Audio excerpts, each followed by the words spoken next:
নমস্কার। আজকে আন্তর্জাতিক মাতৃভাষা দিবস। সেই উপলক্ষে আমার লেখা একটি কবিতা আপনাদের সামনে পাঠ করছি। কবিতার নাম ছেলে আমার বাংলা জানে না।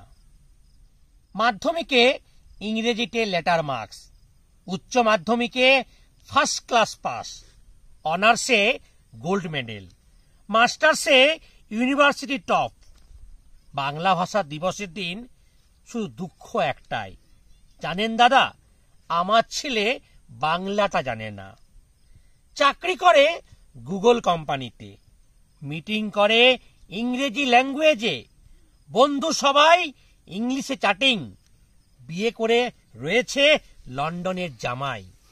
বাংলা ভাষা দিবসের দিন দুঃখ একটাই, জানেন দাদা, আমার ছেলে বাংলাটা জানে না।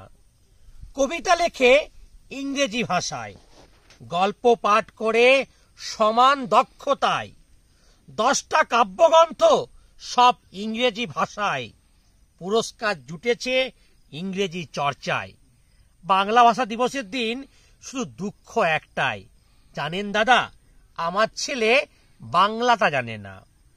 বাংলা বলতে লজ্জা করে নজরুল রবীন্দ্রনাথ জীবনের বহু দূরে, মাতৃভাষা বিসর্জন দিয়ে ইংরেজি নিয়ে উৎসবে মাতে।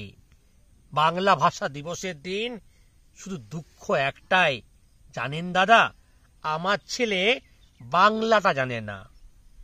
40 বছর পরে খোকা মায়ের বাড়ি ফিরে, মায়ের ভাষা মায়ের টান এত দিনে বোঝে।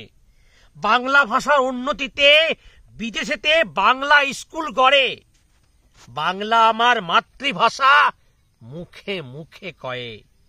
বাংলা ভাষা দিবসের দিন আনন্দ একটাই, জানেন দাদা, আমার ছেলে বাংলাটা এবার জানে। জানেন দাদা, আমার ছেলে বাংলাটা এবার জানে। জানেন দাদা, আমার ছেলে বাংলাটা এবার জানে।